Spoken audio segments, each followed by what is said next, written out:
நான் உங்கள் கபி. உண்மை போல தோன்றும் கற்பனை மர்ம கதைகள். இது கிரைமெக்ஸ் பாட்காஸ்ட். வாங்க கதையத் தொடங்கலாம். 64வது எபிசோட். அத்தியாயம் 1. டிஜிட்டல் உலகம் மற்றும் தேடல். ரவியும் கஜனும் கொழும்பின் பரபரப்பான வீதிகளில் வளர்ந்தவர்கள். பொறியியல் பட்டம் பெற்ற பிறகு அலுவலக கோப்புகளுக்கு நடுவே தங்கள் வாழ்க்கையை தொலைக்க அவர்கள் விரும்பவில்லை. ரவி கேமராக்களோடும் எடிட்டிங் மென்பொருட்களோடும் விளையாடுபவன், கஜன் பேச்சாற்றலால் எவரையும் வசியப்படுத்துபவன். இந்த இருவரின் கூட்டணியில் உருவானதுதான் ஏகோஸ் ஆஃப் ஸ்ரீலங்கா என்ற யூடியூப் சேனல். சுமார் 11 மாதங்களில் அவர்கள் 63 இடங்களுக்குச் சென்றிருந்தனர். யாழ்ப்பாணத்தின் கைவிடப்பட்ட வீடுகள் முதல் நுவரெலியாவின் பனி மூடிய தேயிலைத் தோட்டத்து பங்களாக்கள் வரை எதையும் அவர்கள் விட்டு வைக்கவில்லை. 3,56,000 சப்ஸ்கிரைபர்ஸ் அவர்களுக்கு கிடைத்திருந்தாலும் ரவிக்கு ஒரு குறை இருந்தது. கஜன், நாம போற இடமெல்லாம் வெறும் காலி பில்டிங்காதான் இருக்கு. மக்கள் பேயை எதிர்பார்க்குறாங்க, ஆனா நாம வெறும் ஒட்டடை அடிச்ச சுவரைத்தான் காட்டுறோம் என்று ரவி சலித்துக் கொண்டான். அப்போதுதான் அந்த கமெண்ட் வந்தது. புத்தளம்பாசி என்ற ஐடியில் இருந்து வந்த அந்த தகவல், புத்தளம் காட்டின் நடுவே இருக்கும் அரசு பள்ளிக்குச் செல்லுங்கள்.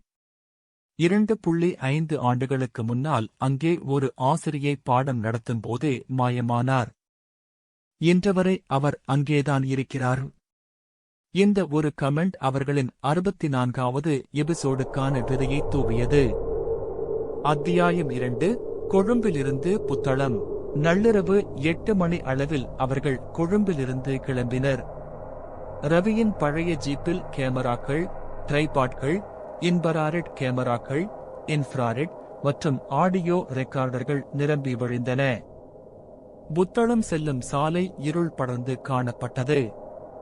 ஆனமடுவ பகுதியை தாண்டும் போது வானம் மேகமூட்டத்துடன் காணப்பட்டது.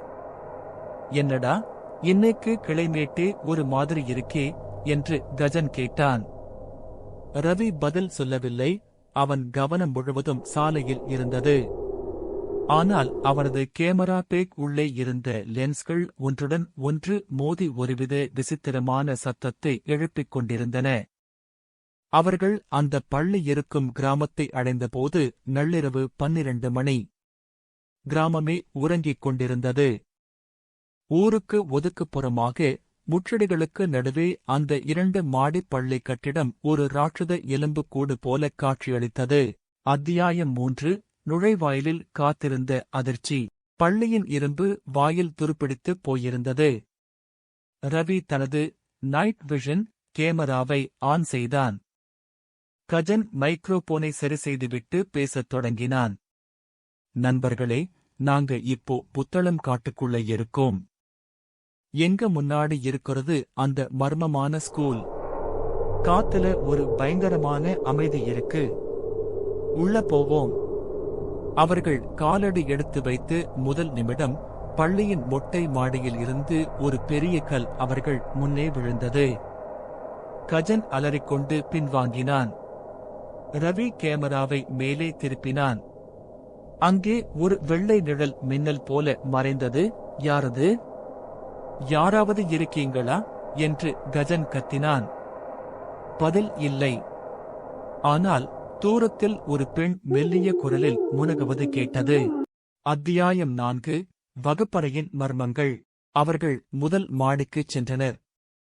அங்கே வரிசையாக வகுப்பறைகள் இருந்தன.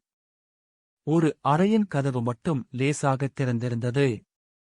உள்ளே நுழைந்தபோது அங்கிருந்த கரும்பலகையில் அ, ஆ, இ, இ என தமிழ் எழுத்துக்கள் பளிச்சென்று எழுதப்பட்டிருந்தன. ரவி அந்த எழுத்துக்களைத் தொட்டுப் பார்த்தான். கஜன், இது இப்பதான் எழுதின மாதிரி இருக்கு.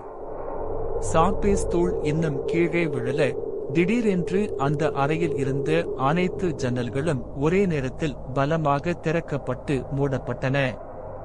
தட தட தட என அந்த சத்தம் காதுகளை கிழித்தது. ரவியின் கையில் இருந்த கேமரா திடீரென 180 டிகிரி தானாகவே திரும்பியது. லென்ஸ் இப்போது ரவியை பார்த்துக் கொண்டிருந்தது. கேமரா திரையில் ரவிக்கு பின்னால் ஒரு பெண் உருவம் நின்று கொண்டிருப்பது தெரிந்தது. ஆனால் ரவி திரும்பி பார்த்தபோது அங்கே வெறும் இருட்டு மட்டுமே இருந்தது. அத்தியாயம் 5 ஸ்டாஃப் ரூம். உண்மையான நரகம். அவர்கள் அந்த பெண்ணின் அழுகுரலை பின்தொடர்ந்து கீழே ஸ்டாஃப் ரூம் நோக்கிச் சென்றனர். அந்த அறைக்குள் நுழைந்ததும் ஒரு கடுமையான துர்நாற்றம் வீசியது. ஏதோ ஒரு பிராணி இறந்து பல நாட்கள் ஆனது போன்ற மனம். அறையின் மூலையில் ஒரு மேசை இருந்தது. அதன் மேல் ஒரு பழைய வாட்டர் பாட்டில் மற்றும் ஒரு மல்லிகை பூச்சரம் இருந்தது. அந்த பூக்கள் இன்னும் வாடாமல் அப்படியே இருந்தன. திடீரென்று கஜனின் கால்களை யாரோ பிடித்து இழுத்தனர். அவன் அலறிக்கொண்டு தரையில் விழுந்தான். ரவி, என்னை யாரோ இழுக்குறாங்க, காப்பாத்துடா. ரவி டார்ச் வெளிச்சத்தை அங்கே பாய்ச்சினான். கஜனின் கால்களை கண்ணுக்குத் தெரியாது ஒரு சக்தி தரையோடு தரையாக இழுத்துச் சென்றது. ரவி தன் முழு பலத்துடன் கஜனை பிடித்து இழுத்தான். அந்தச் சமயம் அறையின் சுவரில் ஒரு நிழல் தோன்றியது. அந்த நிழல் ஒரு பெண்ணுடையது. அவள் தன் கையை நீட்டி மேசைக்கு கீழே இருந்த தரைப்பலகையை காட்டினாள். அவளது முகம் ரவியின் கேமராவில் தெளிவாக தெரிந்தது. அவளது கண்கள் இரத்த சிவப்பாக இருந்தன. ஆனால் அதில் கோபத்தை விட ஒரு பெரிய கெஞ்சல் இருந்தது. அவள் வாய் திறந்து ஏதோ சொல்ல முயன்றாள். ஆனால் இரத்தம் மட்டுமே அவளது வாயிலிருந்து வெளிவந்தது.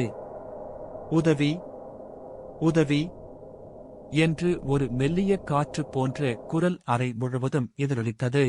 அத்தியாயம் 6 விடியலும் நீதியும். அன்றிரவு அவர்கள் எப்படியோ அங்கிருந்து தப்பித்து கார் அருகே வந்தனர். ரவிதான் எடுத்த வீடியோவை பார்த்தபோது அவரது உடல் நடுங்கியது. அந்த பெண் ஆவி காட்டிய அந்த இடம். அங்கே ஏதோ இருக்கிறது. மறுநாள் காலை அவர்கள் அந்த ஊர் போலீஸ் நிலையத்திற்கு சென்றனர். இன்ஸ்பெக்டர் ரவியின் வீடியோவை பார்த்ததும் அதிர்ச்சியில் உறைந்தார். இது தர்ஷினி டீச்சர். இவங்களைத்தான் நாங்க 2.5 வருஷமா தேடுறோம். போலீசார் ஜேசிபி இயந்திரத்துடன் பள்ளிக்கு வந்தனர். ரவி காட்டிய அந்த இடத்தை தோண்டிய போது சுமார் 5 அடி ஆழத்தில் தர்ஷினியின் உடல் ஒரு பிளாஸ்டிக் கவரில் சுற்றப்பட்டு கிடந்தது. அவளது கழுத்தில் இருந்த தங்கச் சங்கிலி இன்னும் அப்படியே இருந்தது. விசாரணையில் அதே பள்ளியில் அப்போது வேலை செய்த ஒரு காவலாளி மற்றும் 2 கூலி தொழிலாளர்கள் தர்ஷினியை கடத்தி பாலியல் வன்கொடுமை செய்து உயிருடன் அந்த அறையிலேயே புதைத்தது கண்டுபிடிக்கப்பட்டது. அவர்கள் அந்த பள்ளியை பற்றி பேய் வதந்திகளை கிளப்பி யாரையும் உள்ளே வராமல் தடுத்தனர். ஆனால் தர்ஷினியின் ஆன்மா ரவி மற்றும் கஜனை தேர்ந்தெடுத்தது. அந்த 3 குற்றவாளிகளும் கைது செய்யப்பட்டு நீதிமன்றத்தில் தண்டிக்கப்பட்டனர். ரவியும் கஜனும் அந்த 64வது எபிசோடை பதிவேற்றினர். அது அவர்களின் வாழ்க்கையிலேயே மிகப்பெரிய ஹிட் ஆனது. ஆனால் அந்தச் சம்பவத்திற்கு பிறகு ரவி கேமராவை தொடவே அஞ்சுகிறான். கஜன் இரவு நேரங்களில் தனியாக இருக்க பயப்படுகிறான். இப்போதும் அவர்கள் எடிட்டிங் செய்யும் போது வீடியோவின் பின்னணியில் தர்ஷினியின் மெல்லிய சிரிப்புச் சத்தம் கேட்பதாக அவர்கள் உணர்கிறார்கள். தர்ஷினிக்கு நீதி கிடைத்துவிட்டது. ஆனால் ரவி மற்றும் கஜனுக்கு அந்த இரவு ஒருபோதும் முடிவடையாத பாடமாக மாறிப்போனது. இந்த கதையை ரசித்திருந்தால் என் கிரைமெக்ஸ் பாட்காஸ்ட் சேனலை சப்ஸ்கிரைப் செய்யுங்கள். இந்த வீடியோவை உங்கள் நண்பர்களுடன் ஷேர் செய்ய மறக்காதீர்கள். இன்னும் பல திகில் கதைகளுடன் மீண்டும் சந்திப்போம்.